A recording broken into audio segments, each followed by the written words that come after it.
是你们的黑暗中的雷雷居艾玛。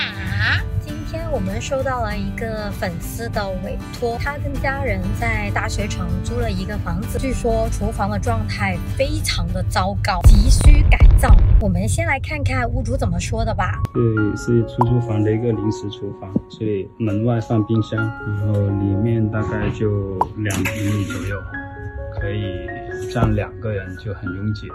下面其实放着东西挺多的，平时因为台面上多了消毒碗柜，所以这类桌面没有可以切菜的地方。Hello， 我现在已经到屋主家附近了。这个排气扇是连着窗户这边的，但是它这排气扇风特别小，感觉开不开都一样。然后他平时好像煮菜也不打开这窗户，因为怕这些东西掉下去。然后它这个桌板的话是一整个的，只是它这边好像表面是刷了一层白漆，然后这边的话用了2块瓷砖铺在这边。它这厨房做菜很闷，还要开风扇，一开风扇呢就会让室内的光一闪一闪的，晃着眼睛就非常的不舒服。这个厨房的问题很多，但是条件限制也很大。最后因为是长租，为了父母用得更方便，还是下定决心好好改善一下。我们知道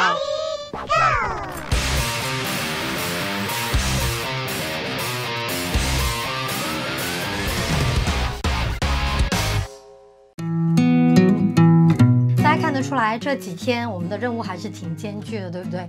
那现在呢，厨房里面非常多的杂物，那我们把所有的物品拿出来，然后做个分类，看看究竟有多少东西需要收纳，然后再来总体上规划我们的厨房吧。事不宜迟，开始吧！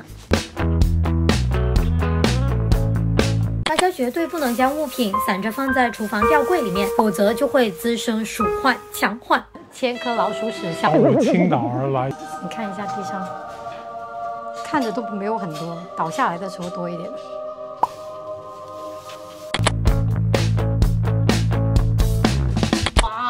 在角落发现了这个超严重发霉，这个一定要处理掉的哈，不要留在家里面。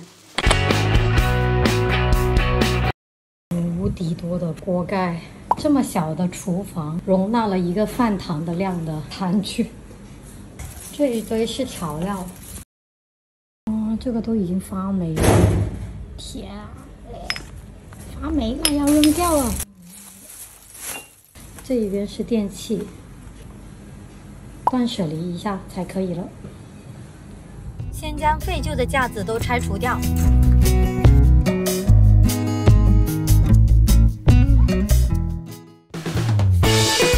大家看看这一边，其实电位是很乱的，加了非常多的电位。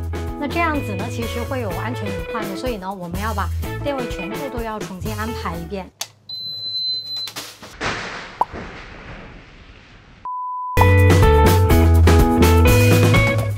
是风扇吗？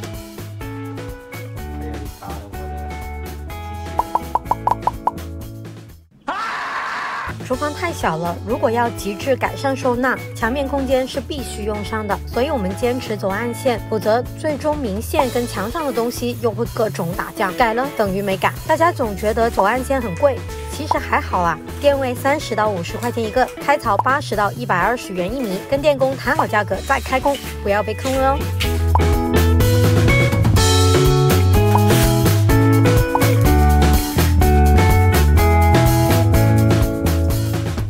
水管之前呢也是走得特别乱，各种架接，我们决定重新接一下，这样净水器就不用放在桌面上了，可以好好藏在水槽柜下方。这个厨房是半灰墙半瓷砖墙，等腻子干透之后，就先给灰墙墙面刷漆。这次艾玛小油漆工可以休息了，屋主请缨亲自刷漆 DIY， 大家请把刷的秒打在公屏上支持一下。厨房有更高的防水防霉要求，所以用的是厨卫专用乳胶漆。很多粉丝说自己刷的瓷砖漆很容易起皮掉漆，想要瓷砖刷漆 DIY 教程的话，请扣1，我会单独发教程哦。我们计划在操作台上方贴上3D 水晶仿瓷砖贴，它是防油防水的，这样后期使用就更方便了哦。屋主家使用的是电磁炉，也不爆炒，特别适合贴水晶贴。水晶贴可以耐一定温度，但是呢，不能碰到明火，需要离明火灶台超过20公分以上。贴纸和墙面接缝的位置用玻璃胶密封一下，这样就可以更耐用啦。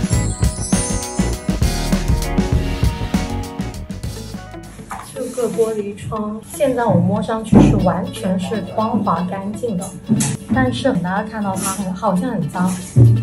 其实是因为那个脏污已经嵌进去了，这种已经腐蚀进去、吃进去的脏污是没办法清洁的，就只能是换玻璃。屋主打算重装窗户，那现在就暂时不换玻璃啦，先贴上磨砂膜遮遮丑。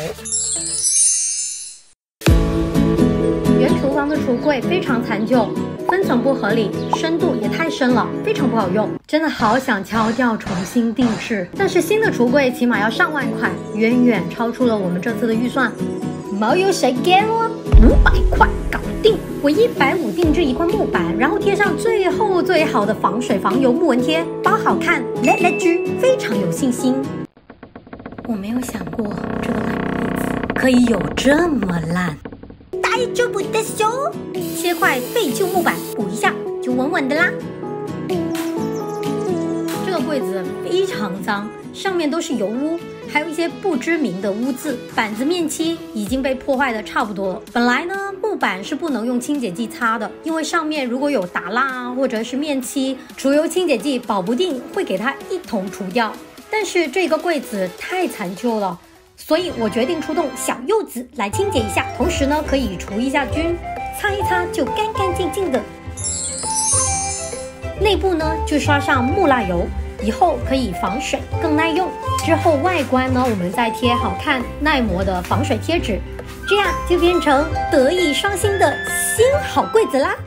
厨房这边的物品非常多，橱柜呢还是需要门的，但是原来这种带层板的木架子安装不了常规的荷叶橱柜门，因为层板阻碍了柜门的位置，层板如果拆掉又会破坏柜子，如果门安装在外面呢也是不行的，因为这种板子没办法 hold 住荷叶和门的重量，一天就坏了。我们突然发现这个柜子顶板有凸出来8公分的位置，那我们就买2组轨道 DIY 一个推拉移门吧。旧厨房拆除的柜子板子我们都没有扔，可以2次利用做我们的门板，但是每个板子颜色都不一样，简直逼死强迫症。LG在此，毛有谁给我？29块超仿真烤漆贴纸安排。很多艺迷说木板的包边太难了，自己包的话各种翘边会很丑。老方法，大家想跟艾玛贴膜老师傅学习贴纸窍门的话，请扣1加点赞3连1条龙，我单独发一条保姆式教程给大家。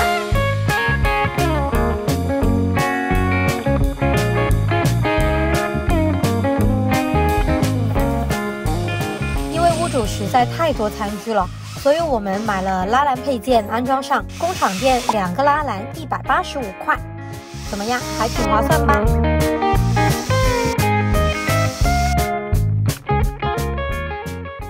我们这次挑的这款桌面贴纸质量很不错，够厚，实物颜色无色擦，质感很好。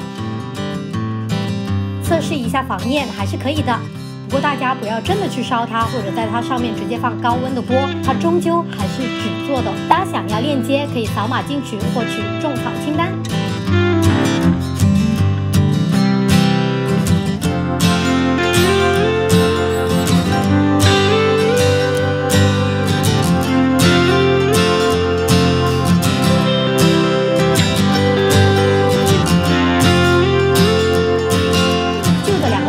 实在太破旧了 ，PDD 170元，不锈钢水槽一体柜，你值得拥有。用魔术贴粘上帘子就不会太冷冰冰了。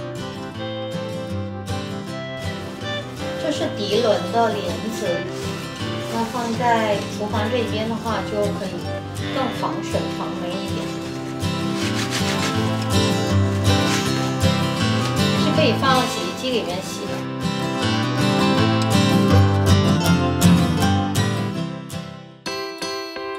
空间限制条件太大了，我还是想将动线和收纳优化的极致一些。在开始改造之前，必须要观察一下屋主真实使用厨房的习惯。我们来看一下屋主做菜，有没有一种偷窥的就是买回来菜都没地方放了。这是妈妈吗？排队。菜和操作区太远了，所以就会很容易滴到满地都是。真的在哪里炒菜啊？电饭煲又占了。他是不是在外面炒？把饭锅拿走了才有地方炒菜，这样太累了吧？是了，那每天都要搬来搬去。对。啊，炒菜地方，然后你看那个油烟就往身上糊。那个吸风口在这里呀，这么远哦。然后这一边把所有的柜子挡住了，你还挺累的。这样做，一天做3顿。是哦，好辛苦，又黄叶，然后又没有吸抽油烟机，地上又老湿水，老人家很危险。他的那些锅啊什么的，那些阿姨都老是要弯腰去拿，那弯腰的时候要滑倒了就很麻烦。厨房的水管位置注定了水槽的位置。基于这个限制条件，我们来规划其他区域吧。正常来说，最佳的动线是拿、洗、切、炒，但是这个厨房冰箱只能放在门外，洗菜的地方也被水管限制了。最好是将之前的双水槽换成左备菜右水槽这种形式，然后窗边呢安排炒菜区。然而屋主坚持双水槽或者一个大的水槽才够用，所以最终我决定安排双水槽，同时增加一个沥水卷帘，这样左边水槽不使用的时候就可以放上砧板切菜，里面死角区够不着，不能用于切菜，但是可以刚好用来存放备菜，增加一个备菜收纳架就最好不过了。这个厨房真的是非常紧凑，立面空间呢必须要利用起来哦。这次安排了3大招：1搁板，2横杆，3动板。2层隔板太挤了，这个厨房需要极简一点的风格，一个长1.8米的隔板，大家猜猜多少钱？只需要8蚊，埋嚟睇埋嚟揀，行過路過冇錯過。為什麼那麼便宜呢？因為我們廢物利用了舊的隔板，不要看它又髒又殘舊。首先，我們給它洗個白白。然后按照尺寸切割，贴纸，就像新的一样啦。只是支架有点丑，但是为了省钱，还是用上啦。刷白一下还能凑合着用。然后灶台上方墙面不要浪费，安装横杆，加上锅盖和调料收纳配件，可以收纳不少物品哦。橱柜对面的墙面，还有窗边死角的墙面，都要通通利用起来，装上免钉的动板。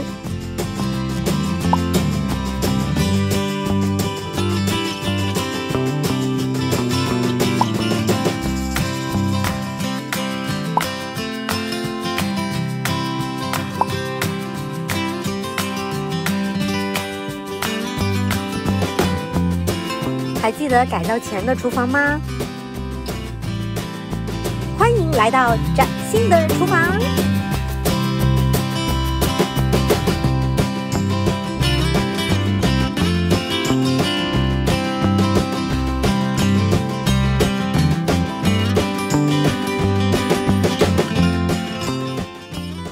清空厨房的时候，我和屋主都很惊讶，怎么会有20多个锅、10把果皮刀，连开口的五香粉都有5、6包？他们是有囤物癖吗？没有吧，因为看到那么多东西，第一时间想的就是要处理掉，一点都没有留恋的样子。是拖延症吗？昨天凑合着前天，今天凑合着昨天，厨房慢慢变成了老鼠公厕，狼藉一片。我觉得不完全是，其实不仅人可以影响环境，反过来环境也在暗中塑造着我们的行为习惯。每个人都有那么一点拖延症，但是一个不方便的空间就会成为他的温床。不知道哪天开始，杂物和垃圾开始出现，阴暗的角落开始蔓延。或许我们不应该以拖延症为借口，请看看周围，身边都有什么成为拖延症的温床呢？留言跟我聊聊吧。